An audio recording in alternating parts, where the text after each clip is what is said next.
Assalamualaikum warahmatullahi wabarakatuh. Hai teman-teman semuanya, kembali lagi di channel YouTube aku. Apa kabar kalian? Semoga sehat selalu ya. Nah, di pagi hari ini aku akan sharing mengenai tema ini, organisasi bagi mahasiswa. Informasi ini sangat berguna bagi kalian mahasiswa baru ataupun anak SMA atau Alia yang sekarang sedang menduduki kelas 12 dan akan memasuki dunia perkuliahan. Asal kalian tahu, nanti di kuliah akan ada namanya organisasi intrakampus. Nah, itulah yang akan kita bahas di sini. Jadi akan membuka pikiran kalian dan akan memberikan gambaran mengenai organisasi intrakampus. So, seperti biasa, aku tidak sendirian di sini. Aku akan ditemani oleh salah satu teman organisasi aku selama aku kuliah dulu. Beliau bernama lengkap Muhammad Khairul Razikin, jurusan akuntansi di Universitas Negeri Malang angkatan 2016. Dan beliau ini memiliki banyak sekali pengalaman organisasi, bahkan sudah bertahun-tahun, kurang lebih berapa ya, 2 tahun mungkin aku satu organisasi bersama dia gitu. Oke, nggak berlama-lama lagi, aku akan segera invite Kak Irul untuk bergabung bersama kita dan membahas seputar organisasi bagi mahasiswa. Oke, sebentar ya. Assalamualaikum Kak Irul. Waalaikumsalam Kak Iis. Kak Irul Apa gimana? kabar? Barengan kayaknya nih. Aku alhamdulillah sehat. Kak Irul gimana kabarnya? Alhamdulillah saya juga sehat. Alhamdulillah, lama tidak berjumpa ya. Ya, lama sekali kita tidak berjumpa ya. Iya Kak Irul, terkait tema kita hari ini nih, kita akan bincang-bincang mengenai organisasi bagi mahasiswa. Nah, setahu aku, Kak Irul ini kan orang yang aktif banget, orang organisatoris di kampus. Wow. Dan bahkan terakhir setahu aku, Kak Irul menjadi wakil ketua umum di salah satu organisasi intrakampus. Ya kan Kak? Alhamdulillah seperti itu. Alhamdulillah. Nah, mungkin di antara teman-teman yang lagi lihat video ini, mungkin ada yang belum tahu nih Kak, sebenarnya organisasi intrakampus itu apa sih Kak Irul? Mungkin Kak Irul bisa cerita nih ke kita.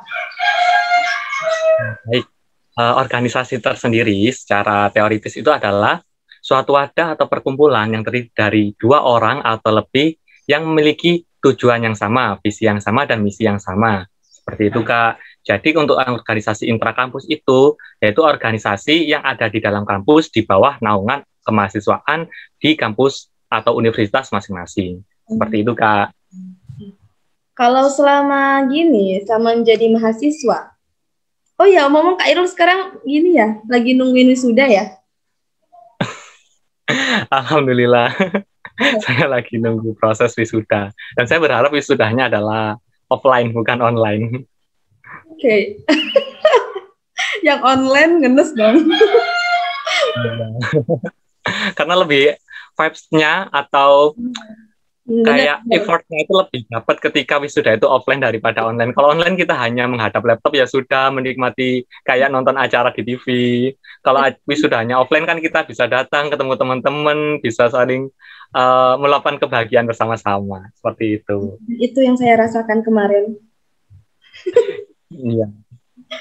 Oh iya Kak, ngomong-ngomong nih, selama menjadi mahasiswa, Kak Irul ini pernah ikut organisasi apa aja sih? Yang pertama banyak sekali. Oh, bukan banyak sekali ya. Saya mau mengikuti beberapa organisasi, soalnya dulu saya waktu sekolah di SMK, saya tidak mengikuti organisasi, hanya satu, yaitu koperasi siswa. Kemudian saya masuk ke universitas, saya merubah pola pikir saya bahwasannya di universitas saya harus mencari relasi, salah satunya melalui organisasi. Nah, organisasi pertama saya adalah di Asrama Mahasiswa Universitas Negeri Malang. Nah, organisasi tersebut yang membawai kayak mahasiswa-mahasiswa baru yang tinggal di asrama. Itu kepengurusannya saya ada 2 tahun, jadi saya tinggal di asrama 2 tahun dan ikut kepengurusannya selama 2 tahun. Kemudian saya sempat juga, tapi tidak berlangsung lama, saya menjadi anggota di Koperasi Mahasiswa, Kopma UM, kemudian di Next Level Community, kemudian di kepenulisan LP3ME di fakultas. Kemudian yang terakhir saya di organisasi UKM, Unit Kegiatan Mahasiswa Al-Quran Study Club. Selain itu, saya juga ikut organisasi luar, yaitu organisasi yang organisasi sosial, yaitu organisasi di bidang pendidikan di Mengajar, sekarang berubah nama menjadi Gemapedia, yaitu organisasi yang bergerak di bidang pendidikan di mana mengajar untuk daerah-daerah terpencil di sekitar Malang Raya. Seperti itu, Kak. Masya Allah, banyak sekali ya pengalamannya teman-teman. Tidak diragukan lagi nih narasumber kita pagi hari ini. Oh iya Kak, terkait gini Kak ya, dulu kan ketika kita mahasiswa baru kan banyak sekali perkenalan organisasi yang ada di kampus. Nah aku sendiri tuh sempat bingung juga harus memilih yang mana. Mungkin Kak Irul kan sudah mengikuti beberapa organisasi, pastinya kan Kak Irul nggak sembarangan pilih kan. Nah, gimana sih Kak cara kita itu memilih organisasi yang tepat nih untuk kita? Sebenarnya gini Kak, untuk organisasi yang ada di kampus itu semuanya adalah organisasi-organisasi yang sangat baik dan sangat bagus. Akan tetapi ketika kita memilih organisasi yang tepat, kembali lagi pada diri kita sendiri. Mana yang menurut saya nyaman, mana yang sesuai dengan passion saya. Soalnya organisasi kan tidak ada kata keterpaksaan. Yeah. Kita semua belajar di satu organisasi. Misalkan saya dulunya memilih organisasi koperasi mahasiswa karena saya dulunya background-nya adalah koperasi siswa waktu SMK. Kemudian saya belajar lagi ke UKM yang lain seperti itu Kak. Jadi untuk memilih organisasi mana yang tepat untuk diri saya harus memahami diri saya sendiri, yang mana nanti ketika saya berada di organisasi tersebut, saya bertanggung jawab sepenuh hati, kayak tidak ada paksaan, sehingga bekerja dengan teman-teman di dalam satu organisasi itu sangat enak dan bekerja samanya lebih solid seperti itu Kak. Jadi untuk teman-teman semuanya, organisasi ya silahkan diikuti, tapi jangan langsung semuanya. Misalkan dalam satu waktu kita mengikuti 3 organisasi, nah itu tidak apa-apa, asalkan teman-teman bertanggung jawab kepada seluruh organisasi tersebut. Tapi ketika teman-teman tidak mampu menunaikan tanggung jawab di 3 organisasi tersebut secara bersamaan, alangkah lebih baiknya teman-teman memilih satu organisasi yang mana teman-teman tersebut itu mampu mengembangkan potensi diri yang ada pada diri teman-teman tersebut. Seperti itu, Kak. Jadi langkah pertama itu kita lihat-lihat dulu ya, Kak, apakah organisasi itu sesuai dengan passion kita, sesuai dengan apa yang kita mau. Nah, agar kita bisa berkembang di sana. Begitu, Kak, ya? Iya, benar sekali, Kak. Misalkan nih, Kak, aku sudah ikut nih. Aku misalkan mahasiswa baru ya, ikut organisasi. Lalu aku pertama merasa nih, oh aku kayaknya cocok nih di sini. Taunya seiring berjalannya waktu, aku ngerasa aku nggak cocok gitu. Nah, kalau ada di posisi seperti itu, gimana? Apakah kita harus tetap memaksimalkan tugas-tugas kita di sana atau gimana, Kak? Baik, Kak. Salah satu hal tersebut mungkin ketika kita dalam suatu organisasi sedang mengalami proses kejenuhan atau bosan. Ketika kita vibes-nya mungkin di awal-awal kita, oh aku semangat ikut organisasi ini. Ketika berlangsung lama, oh kok aku bosan dengan ini, aku bosan dengan tanggung jawabnya ini dan itu. Nah, hal yang harus yang teman-teman lakukan ketika teman-teman melakukan kebosanan adalah teman-teman harus mencari inovasi atau ide kreatif baru terhadap organisasi tersebut. Bagaimana memunculkan suatu inovasi agar tidak berjalan stagnan atau statis di tempat. Soalnya beberapa organisasi itu ada yang memang istilahnya kayak kultur atau budayanya turun-temurun sehingga kurang ada inovasi tersendiri dari generasi di angkatan tersebut. Jadi teman-teman harus mengembangkan inovasi agar tidak terjadinya kebosanan dan bisa ditingkatkan di generasi selanjutnya. Seperti itu, Kak. Jadi teman-teman tidak akan merasa bosan. Jadi dengan adanya ide-ide baru, program-program baru, kegiatan-kegiatan baru yang tidak bertentangan dengan organisasi tersebut, organisasi yang kita ikuti, itu tidak apa-apa. Jadi inovasi tersebut malah justru mengembangkan organisasi tersebut menjadi lebih baik. Seperti itu, Kak. Itu ya tipsnya teman-teman. Ya. Nah, dari tadi kan kita bicara nih tentang organisasi, mahasiswa, lalala. Sebenarnya penting nggak sih, Kak, ikut organisasi di kampus itu? Penting nggak? Penting. itu adalah suatu persepsi. Menjadi tidak penting ketika seseorang tersebut adalah tipe mahasiswa yang kuliah pulang, maka suatu organisasi menjadi tidak penting. Biasa dipanggil kupu-kupu ya? Kupu-kupu, mahasiswa kupu-kupu. Berbeda hal dengan mahasiswa yang dia memiliki keinginan atau dia tidak ingin waktunya terbuang sia-sia selama menjadi mahasiswa, maka dia memilih alternatif lain mengikuti salah satu organisasi. Nah, organisasi tersebut menjadi penting ketika dia ingin mengembangkan potensi yang ada dirinya, keluar dari zona nyaman atau keluar dari zona sebelumnya dia. Misalkan sebelumnya dia tidak ikut organisasi, ingin mengembangkan potensi dirinya, ingin menggali lebih dalam apa talenta dan kompetensi yang dia miliki, sehingga dia ingin berkembang menjadi pribadi yang lebih baik lagi. Soalnya di organisasi bukan hanya tentang kompetensi dan talenta yang kita miliki, kita bisa menjalin relasi yang baru, kita bisa bertemu dengan orang-orang yang baru yang nantinya mungkin bermanfaat untuk kehidupan kita ke depannya. Seperti itu, Kak. Jadi ada dua persepsi ya, bisa jadi penting, bisa juga jadi gak penting, tergantung sudut pandang mahasiswa tersebut. Oh ya, mungkin teman-teman di sini masih bingung nih Kak, kalau kita ikut organisasi itu kegiatannya seperti apa sih, atau ada apa aja sih di dalam organisasi intrakampus itu sendiri? Baik, kalau organisasi intrakampus tersendiri itu jadwalnya memang tidak menyita banyak waktu ketika kita bisa manajemen waktu dengan baik. Nah, organisasi intrakampus kan kalau di kampus saya itu ada dua, yang organisasi kemahasiswaan sama organisasi yang memang untuk bakat dan minat. Yang mana yang satunya misalkan kemahasiswaan yang fokusnya ke legislatif seperti BEM, HMJ, kemudian DMF, kemudian yang satunya ke bakat minat seperti unit kegiatan mahasiswa. Jadi organisasi-organisasi tersebut itu yang mana ketika kita ikut salah satu organisasi, kita harus benar-benar memanajemen waktu dengan baik. Tugas-tugas pasti ada, baik tugas kampus maupun tugas organisasi. Namun ketika kita bisa menentukan skala prioritas kita dan manajemen waktu kita dengan baik, insya Allah kita akan berjalan bersama. Maksudnya kuliah juga jalan, organisasi juga jalan dengan baik. Jadi tidak akan ada yang berat sebelah. Nah, teman-teman harus bisa membagi waktu. Skala prioritas kan ada 4. Yang pertama ada penting mendesak, kemudian penting tidak mendesak, tidak penting mendesak, dan tidak penting tidak mendesak. Mana yang harus teman-teman dahulukan, terutama adalah yang penting dan mendesak. Dan teman-teman jangan lupa tujuan utama teman-teman merantau ataupun kuliah adalah untuk belajar. Nah, ketika teman-teman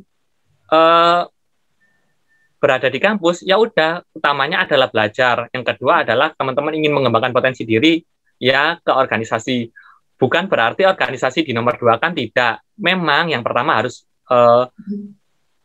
kuliah atau belajar. Tetapi ketika kita berada di organisasi, kita harus menyeimbangkan keduanya antara kuliah sama organisasi. Dan kita tidak boleh terlalu mementingkan organisasi. Dalam satu sisi, maksudnya adalah ketika organisasinya lebih dipentingin, malah kuliahnya tertinggal. Itu juga tidak bagus. Malah teman-teman nanti akan menambah semester teman-teman atau menambah jatah semester teman-teman. Seperti itu. Jadi malah kuliahnya teman-teman yang keteteran atau malah tertinggal kuliahnya, lebih mementingkan ke organisasi. Jadi ketika teman-teman harus ikut organisasi, ikut kuliah juga harus, ya keduanya harus berjalan seiringan dan berimbang. Seperti itu. Kalau mengenai kegiatannya sendiri Kak, di organisasi Kak, bisa kasih contoh nggak Kak? Mungkin seperti apa kegiatannya? Kegiatannya, saya contohkan saja di salah satu,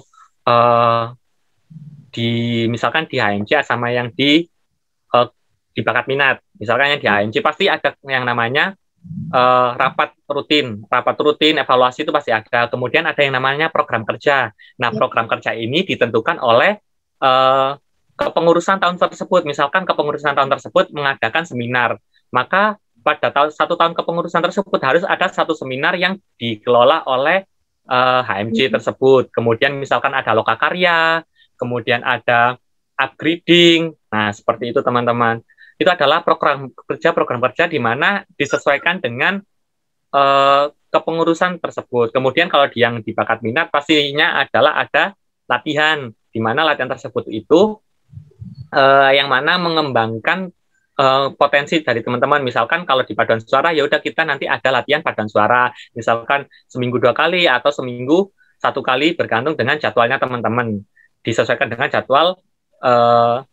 jadwalnya organisasi. Kemudian kalau misalkan di organisasi yang pernah saya ikutin dulu kan ada pembinaan. Nah, pembinaan tersebut dibagi, misalkan Senin ada pembinaan ini, kemudian hari Selasa ada pembinaan ini, kemudian ada pembinaan ini. Nah, organisasi tersebut yang bertanggung jawab menaudahi teman-teman yang akan melakukan pembinaan, seperti itu, Kak. Kemudian selain ada pembinaan, pasti ada program kerja lain yang mana itu meningkatkan kredibilitas dari teman-teman tersendiri nantinya. Seperti itu, Kak. Itu ya teman-teman ya, sedikit gambaran mengenai apa aja sih kegiatannya di organisasi, sama tadi Kak Irul juga udah share ke kita gimana cara membagi waktu, menyeimbangkan antara kuliah dan juga organisasi. Begitu. Ya, Kak, dalam ketika kita ikut organisasi, pastinya kan ada sisi plus dan minusnya, ada kelebihan dan juga ada kelemahannya atau kekurangannya. Nah, menurut Kak Irul, kelebihan kita ikut organisasi itu apa aja? Dan kalaupun ada kekurangan, kira-kira kekurangan itu apa aja? Nah, ketika kita mengikuti suatu organisasi, mungkin lebih banyak di plusnya. Untuk minusnya itu jarang, bahkan tidak ada. Kecuali kalau teman-teman merasa teman-teman tidak cocok, mungkin banyak sekali kekurangan di organisasi tersebut. Tapi ketika teman-teman sesuai dengan organisasi yang teman-teman minati, pasti banyak sekali keuntungan atau kelebihan yang dapat kita miliki. Salah satunya adalah, yang pertama pasti kita memiliki relasi baru. Yang pasti kan relasi dari berbagai jurusan, teman-teman dari berbagai jurusan. Nah, mungkin dari relasi tersebut nantinya kita bisa berprestasi dengan teman-teman yang berbeda dari jurusan yang lain. Itu yang pertama. Kemudian mengembangkan potensi diri kita. Mungkin yang sebelumnya kita itu public speaking-nya kurang bagus, ketika ikut organisasi, public speaking-nya lebih bagus. Kemudian jiwa leadership-nya, jiwa kepemimpinannya menjadi lebih baik. Kemudian banyak sekali sebenarnya yang tidak bisa saya sebutkan satu persatu. Banyak sekali hal-hal yang mungkin secara pribadi dapat teman-teman rasakan tapi tidak bisa diungkapkan. Ada hal tersendiri yang mungkin hanya teman-teman sendiri yang dapat merasakan kelebihan dari suatu organisasi tersebut. Kalau untuk kekurangan ketika mengikuti organisasi, mungkin tidak ada ya. Ketika teman-teman sanggup membagi waktu, terutama waktu, soalnya organisasi itu kita bersaingnya dengan waktu kita organisasi, waktu kita kuliah. Tapi ketika teman-teman nanti bisa memanfaatkan waktu organisasi dengan baik, maka dari organisasi tersebut pun tidak ada kekurangannya. Jadi yang penting adalah tips teman-teman memilih organisasi. Semua organisasi bagus, tidak ada organisasi yang tidak bagus, asalkan organisasi tersebut itu sesuai dengan regulasi yang ada, tidak melanggar dengan ideologi bangsa dan negara dan agama yang dianut oleh teman-teman nantinya. Seperti itu. Jadi bukan organisasi-organisasi radikal yang akan nanti teman-teman ikuti, tapi organisasi yang memang sudah ada legalnya. Seperti itu. Organisasi yang diakui kampus itu ya, Kak ya? Iya. Ya, Kak. Sepanjang kita ikut organisasi kan pastinya kita akan bertemu dengan banyak orang, bertemu dengan berbagai karakter yang berbeda-beda. Nah, mungkin ada kalanya kita itu sebel sama teman, kita marah, ada kalanya kita jenuh. Nah, gimana sih Kak cara kita untuk bisa menghadapi teman ketika ada di situasi seperti itu? Baik, Kak. Sebenarnya seperti ini, ketika kita berorganisasi, kita pasti menghadapi banyak orang. Kita akan belajar, terutama dari diri kita sendiri, kita akan belajar tentang karakter dan karakteristik watak dari teman-teman kita, dari teman-teman yang baru bergabung. Soalnya kita dalam satu organisasi, yang pasti kita dari berbeda daerah, kita berbeda suku. Tapi bagaimana kita menyeimbangkan semuanya, menyelaraskan semuanya. Kan Indonesia Bhinneka Tunggal Ika ya, Kak ya. Unity in Diversity. Jadi bagaimana kita menyikapinya? Yang pertama kita harus memahami teman kita. Kita harus memahami teman kita. Kita tidak boleh egois terhadap diri kita. Saya yang harus dipahami tidak, tetapi kita harus mencoba memahami teman kita sebelum kita dipahami oleh orang lain. Yes, setuju. Secara kasar seperti itu. Kita harus menghargai orang lain sebelum kita dihargai oleh orang lain. Kalau kita mau dihargai orang lain, kita harus menghargai orang lain. Yang penting kita ya udah flow, mengalir aja seperti air yang udah. Yang penting kita tidak melakukan suatu kesalahan, kita tetap sabar, istiqomah. Yang penting kita harus menghargai perasaan orang lain, itu yang paling penting. Soalnya ketika berorganisasi, ketika kita tidak bisa menghargai perasaan orang lain, maka akan terjadi suatu keretakan dalam suatu organisasi tersebut.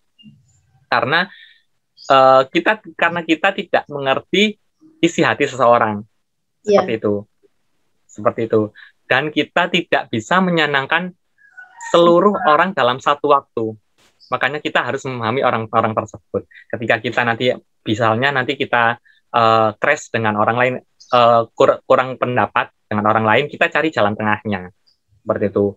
Dan teman-teman ketika ada temannya yang crash dalam suatu organisasi, bagaimana teman-teman membawa diri teman-teman menjadi seorang penengah, menjadi perantara, oh ternyata seperti ini. Dan ketika dalam berorganisasi, ketika ada adu argumen di organisasi, ya udah, maka adu argumen tersebut hanya sebatas di organisasi saja, jangan dibawa keluar ke dunia pertemanan. Ketika adu argumen tersebut dibawa ke dunia pertemanan, maka dunia teman-teman pertemanan tersebut maka akan berdampak, terkena dampak dari adu argumen di salah satu organisasi tersebut. Jadi untuk urusan organisasi ya kita selesaikan secara organisasi, untuk yang sudah tidak bisa dibawa ke dunia nyata, di dunia kita berteman satu sama lain. Jadi seperti itu. Untuk agar hubungan erat pertemanan itu awet. Jadi udah masalah di organisasi kita selesaikan di organisasi biar tidak berlarut-larut ke dunia pertemanan. Oke. Itu ya. Teman-teman, tips dari Kak Irul gimana cara menghadapi teman ketika kita ada selisih pendapat. Nah, Kak Irul, kita udah sampai di akhir sesi kita. Kak Irul ada nggak nih pesan atau motivasi nih untuk mahasiswa nih, khususnya adik-adik yang calon mahasiswa baru? Monggo. Oh, motivasinya. Ingat teman-teman semuanya, silakan memilih organisasi yang sesuai dengan passion dan talenta teman-teman. Tidak ada organisasi yang paling baik dan tidak ada organisasi yang paling buruk. Itu bergantung teman-teman membawa organisasi itu ke arah yang mana. Ketika teman-teman membawa organisasi tersebut ke arah yang baik, maka organisasi tersebut akan dipandang baik. Ketika teman-teman membawa diri teman-teman buruk terhadap organisasi tersebut, maka diri teman-teman akan berdampak hal yang serupa. Pokoknya ikuti organisasi yang sesuai dengan diri teman-teman dan tidak melanggar ideologi dari bangsa dan negara kesatuan Republik Indonesia dan agama yang teman-teman anut nantinya. Itu saja dari saya, Kak, motivasinya.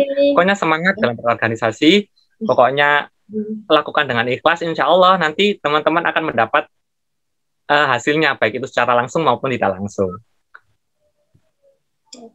Itu ya, teman-teman, khususnya untuk adik-adik mahasiswa baru nih yang akan masuk, atau calon mahasiswa yang akan masuk ke dunia kampus. Sedikit gambaran dari Kak Irul sudah di-share tadi mengenai organisasi, tipsnya, cara membagi waktu, cara memilih organisasi, penting enggaknya, keuntungan, dan sebagainya. Kak Irul, aku mengucapkan terima kasih banyak ya Kak atas waktunya. Tuhan meluangkan waktu sharing di YouTube aku. Insya Allah apa yang Kakak sharing di pagi hari ini sangat bermanfaat untuk kita semua. Semoga kedepannya urusan Kak Irul selalu lancar dan semakin sukses ke depan. Amin. Terima kasih. Semangat juga Kak Iis. Semoga kontennya sangat bermanfaat buat teman-teman dan adik-adik sekalian. Bye-bye. Oke teman-teman, tadi itu sudah selesai ya sharing kita mengenai organisasi bagi mahasiswa. Jadi intinya, bagi kalian yang ingin mengembangkan potensi kalian sangat dianjurkan untuk ikut organisasi, karena itu akan membantu kalian dalam mengembangkan diri kalian. Nah, untuk memilih organisasi yang baik, kalian lihat-lihat dulu nih ke diri kita sendiri, refleksi diri kita. Kita ini passionnya kemana, tertariknya ke bidang apa, dan carilah organisasi yang sevisi dan semisi dengan tujuan teman-teman semuanya. Mungkin sekian yang bisa aku sampaikan. Terima kasih telah menonton video ini. Jangan lupa subscribe, like, komen, dan share video ini agar bisa bermanfaat bagi orang banyak. Terima kasih. Wassalamualaikum warahmatullahi wabarakatuh.